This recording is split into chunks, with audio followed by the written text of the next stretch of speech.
एक मित्र ने पूछा है, बाबा क्या नदियाँ पाप धोती हैं? कुंभ में नहाने का विज्ञान क्या है? प्रकाश डालें।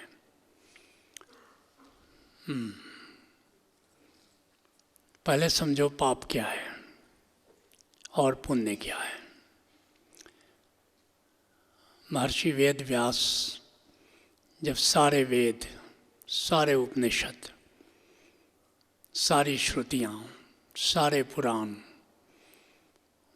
गणेश जी को डिक्टेशन दे चुके, तो गणेश जी से पूछा कि कहो गणेश, मैंने कैसा डिक्टेशन दिया? गणेश जी ने कहा, भगवान मैं तो स्टेनोग्राफी में व्यस्त था, आप जो डिक्टेशन दे रहे थे मैं लिखता जा रहा था। आपने क्या बोला इस पर मैंने मनन किया नहीं, तो मैंने समझा भी नहीं। आप मेरे लिए 2 पंक्तियों में बता दें कि इतने ग्रंथों को जो आपने हमें लिखाया उसका सार तत्व क्या है। महर्षि व्यास ने कहा, 18 पुराणेषु व्यासस्य वचनम द्वयम। हे गणेश, इन सभी ग्रंथों में सार सूत्र में मैंने 2 ही बातें कही, परोपकाराय पुण्याय पापाय परपीडनम। किसी का परोपकार करते हो वो पुण्य है, और किसी को दिल में चोट पहुंचाते हो वो पाप है। और हर पाप, इसी को कहते हैं कर्म बंध। अर्थात अगर किसी को तुमने हिंसा की तो भारतीय मनीषा के अनुसार आगे या तो इसी जीवन में या अगले जीवन में तुम्हारे साथ भी उस प्रकार की हिंसा होगी। लेकिन इस विषय में मैं पश्चिम के जो मनस्विद हैं, खासकर पास्ट लाइफ रिग्रेशनिस्ट हैं, उनकी बात मुझे ज़्यादा जचती है और वैज्ञानिक आधार पर है, क्योंकि हज़ारों लोगों का उन्होंने पास्ट लाइफ रिग्रेशन किया है, उनका लाइफ बिटवीन लाइफ्स का एनालिसिस किया है, और उसके आधार पर वह कहते हैं कि नहीं, ये दंड और पुरस्कार वाली बात नहीं है। ये वास्तव में कुछ ऐसा है कि हम इस धरती पर आते हैं किसी दंड और पुरस्कार के कारण नहीं, हम पाठ सीखने आते हैं। अगर हमने किसी के साथ हिंसा की है तो हमको दोबारा आना पड़ेगा कि उस प्रकार की हिंसा कोई हमारे साथ करता है तो हमें कैसा लगता है। बात एक ही है, लेकिन जो दृष्टि है वो बदली है। पहले में लगता है कि परमात्मा दंड देता है, पुरस्कार देता है, दूसरे में लगता है कि परमात्मा हमें सिखाता है। तो असली बात है कि जो घटना घटी उसी से हम सीखते हैं और उसी से हम विकसित होते हैं। परमात्मा हमें अपने ही जीवन की किताब पढ़ाता चलता है, और उस किताब में जो हम लिखते हैं वो खुद लिखते हैं। हम अपना लिखते भाग्य स्वयं, पर समय बीत जब जाता है खुद का ही लिखा न पढ़ पाते, अक्षर धुंधला हो जाता है। हम खुद ही लिखते आत्मकथा, मत कहो विधाता ने लिखा, पुरुषार्थम शरणम गच्छामि, भज ओशो शरणम गच्छामि। अर्थात ये पाप पुण्य की कहानी हम खुद लिखते हैं। अगर हमने उस घटना से सीख लिया तो उस तरह की घटना परमात्मा दोबारा हमारी ज़िंदगी में नहीं भेजता है। अगर हमने नहीं सीखा तो या तो इसी जन्म में उस प्रकार की घटना आएगी अथवा अगले जन्म में फिर आएगी, ताकि हम पाठ सीख सकें। मैं एक उदाहरण दूंगा। हमारे यहाँ सम्मोहन महाजीवन का कार्यक्रम चलता है पिछले 7 साल से। इसी कार्यक्रम में एक सहभागी आया, पोलियो का शिकार था। जब उसको हम रिग्रेशन में ले गए तो उसने देखा कि पिछले जन्म में वो एक साधु था। एक कुत्ता आया, उसने अपने लिए रोटी बनाई थी मगर वो कुत्ता वो रोटी लेकर के भागा, पीछे पीछे ये डंडा लेकर के उसके पीछे भागा और ऐसा डंडा मारा कि उसकी एक टांग टूट गई।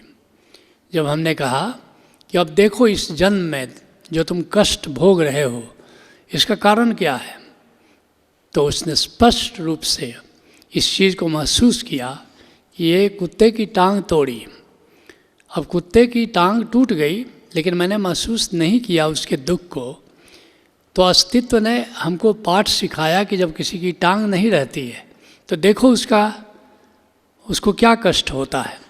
तो इसी तरह से हम यहाँ पर अपने जीवन का पाठ सीखते हैं।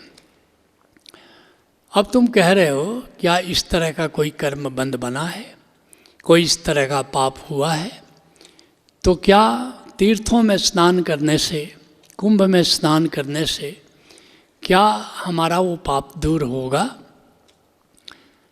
सवाल पाप दूर होने का नहीं है, कर्मबंध दूर होने का नहीं है, लेकिन सवाल यह भी है कि अब तो हो चुका, क्या कर्मबंध के उस बोझ को, पाप के उस बोझ को, क्या उस शोक को लेकर के बाकी ज़िंदगी जीना है, या बाकी ज़िंदगी कुछ नए उत्साह के साथ, नए सृजन के साथ, नए संकल्प के साथ जीना है?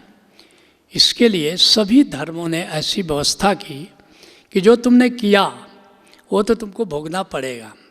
अगर मैं प्राचीन भाषा का प्रयोग करूं, आधुनिक भाषा का प्रयोग करूं, तो कहूँगा कि अगले जीवन में फिर उसका पाठ तो सीखना होगा, या इसी जीवन में आगे संभावना आ सकती है, तुम उसको सीख सकते हो। अधिकतर तो इसी जीवन में उस तरह की घटना फिर आ जाती है जहाँ तुमको ये बोध पैदा हो जाता है। जो बड़े इंटेलिजेंट लोग होते हैं एक बार इस तरह का पाप करके वो खुद सीख जाते हैं। अगर सीख गए तो अगले जीवन में फिर सीखने की कोई ज़रूरत नहीं। असली बात है कि तुमने सीखा कि नहीं सीखा। तुमने हिंसा की, अशोक ने इतनी हिंसा की, लेकिन उसने सीखा कि हमसे गलत हो गया। आगे से हम संकल्प लेते हैं और फिर अशोक ने सारा शेष जीवन धार्मिक विकास में लगाया। तो अगर तुमने सीखा तो तुम उस कर्मबंध से मुक्त हुए, या तुम आत्मज्ञान को उपलब्ध हो गए तो फिर तो सारे कर्मबंध से तुम मुक्त हो गए। लेकिन अगर उस शोक के बोझ तले तुम जी रहे हो तो क्या तुम ध्यान की यात्रा पर जा सकते हो? क्या तुम आध्यात्मिक यात्रा पर जा सकते हो? क्या तुम सृजन और नए संकल्प की यात्रा पर जा सकते हो? इसलिए सारे धर्मों ने ये प्रावधान किया कि अब तो जो गलती होनी थी हो चुकी, उस बोझ से कैसे मुक्त होगे। ईसाई धर्म ने भी प्रावधान किया कि जो भी तुमने किया, तुम समझते हो कि हमसे गलती हुई, हमसे पाप हुआ, तो फादर के पास जाओ, पादरी के पास जाओ, अपनी गलती स्वीकार करो और संकल्प लो कि आगे से अब हम ऐसी गलती नहीं करेंगे। और जो व्यक्ति जाता है वो मुक्त हो जाता है, उस गिल्ट से मुक्त हो जाता है, कर्मबंध से मुक्त नहीं होता। कर्मबंध से तो मुक्त तब होगा कि जिस तरह का कर्म तुमने किया उससे तुमने सीखा कि नहीं सीखा। अगर तुमने सीखा तो उससे तुम मुक्त हो जा रहे हो। लेकिन सिर्फ अगर तुमने सीखा नहीं, केवल तुमने फादर के सामने एक्सेप्ट किया, तो गिल्ट से मुक्त हो करके अपने जीवन में एक नया संकल्प ले सकते हो। तुम आध्यात्मिक यात्रा पर चल सकते हो, तुम कोई सृजन का संकल्प ले सकते हो, तुम कोई परोपकार का संकल्प ले सकते हो, तो शेष जीवन तो तुम्हारा सुंदर हो जाएगा। ऐसे ही हिंदू धर्म ने बड़ी सुंदर व्यवस्था की कि अगर तुमसे कुछ पाप हुआ है, अगर तुमसे हिंसा कुछ घटित हो गई है, किसी का तुमने शोषण किया है, किसी के साथ तुमने हिंसा की है, चाहे वो फिजिकल हो, मेंटल हो, इमोशनल हो, तो एक अवसर तुम्हें दिया जा रहा है कि तुम तीर्थ में जाओ, कुंभ में जाओ, स्नान करो और भाव करो। उसमें एक तो सम्मोहन का इफेक्ट होता है, क्योंकि तुमने मान लिया कि हमसे बड़ा गहरा पाप हुआ, अब हमारी कोई गति नहीं है। उस सम्मोहन के तले और तुम ज़्यादा दुखी होते जा रहे हो। तो तुम सम्मोहन को सम्मोहन से काटो। अब हम पाप से मुक्त हो गए, हम नई ज़िंदगी शुरू कर सकते हैं, हम सबके साथ प्रेममय हो सकते हैं, करुणामय हो सकते हैं, हम अपनी नई संभावनाओं की तलाश कर सकते हैं। जैसे तुम ज्योतिषी के पास जाते हो, तुमसे कुछ गलती हुई है और ज्योतिषी तुमको बताता है कि चलो ये दान कर दो, ऐसा कर दो।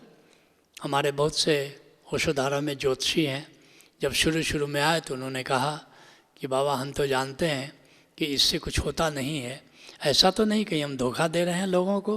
बल्कि नहीं, तुम धोखा नहीं दे रहे हो, तुम लोगों को मदद कर रहे हो। अब किसी ने मान लिया कि अब हमारे शनि ग्रह चढ़ा हुआ है, अब हमारी दुर्गति होने वाली है, तो दुर्गति हो जाएगी। शनि ग्रह कुछ करे न करे, यह जो तुम्हारी संकल्पना है कि हमारी दुर्गति हो जाएगी तो हो जाएगी। तो तुम कहते हो कि चलो पीपल के पेड़ के नीचे हर शनिवार को दिया जला लो। अब पीपल का पेड़ तो कुछ करेगा नहीं, शनि भी कुछ नहीं करने वाले, मगर एक बात होगी कि उसके भीतर एक संकल्पना का जन्म होगा कि अब शनि ग्रह का दुष्प्रभाव मुझ पर नहीं पड़ेगा, अब मैं दुष्प्रभावों से मुक्त हो गया तो मुक्त हो जाएगा। तो तथ्य हो या नहीं हो, सत्य है, दोनों में अंतर है। तथ्य क्या है? जो घटना घटी ज्यों का त्यों तुम उसको देख रहे हो, और सत्य क्या है? उसके दो इंटरप्रिटेशन है। तथ्य के दो इंटरप्रिटेशन है। जैसे किसी की मृत्यु हो गई, पिताजी की मृत्यु हो गई, अब ये तथ्य है, मृत्यु हो गई। अब कथ्य क्या है? जीते जी मैं पिताजी की सेवा नहीं कर सका, अब मेरा कल्याण नहीं है। अब तुम एक कथा में गए, या क्या कथा चली? पिताजी सब दोबारा मिलना नहीं होगा, अब क्या होगा? पिताजी की छाया थी, अब पिताजी रहे नहीं, अब हमारा कोई भविष्य नहीं है। लेकिन सत्य क्या है? अब उसका पॉजिटिव इंटरप्रिटेशन क्या है? पिताजी की मृत्यु हो गई, एक दिन मुझे भी मरना है, लेकिन इसके पहले कि मैं मरूं, मैं सत्य को जान लूँ, कि मृत्यु के सत्य को जान लूँ। अब तुमने उसका पॉजिटिव इंटरप्रिटेशन किया, ये तुम्हें विकास की ओर ले जाएगा। तो कोई ज़रूरी नहीं कि हर तथ्य सत्य हो या हर सत्य तथ्य हो, ये तुम्हारे इंटरप्रिटेशन पर निर्भर करता है कि घटना का सत्य क्या है।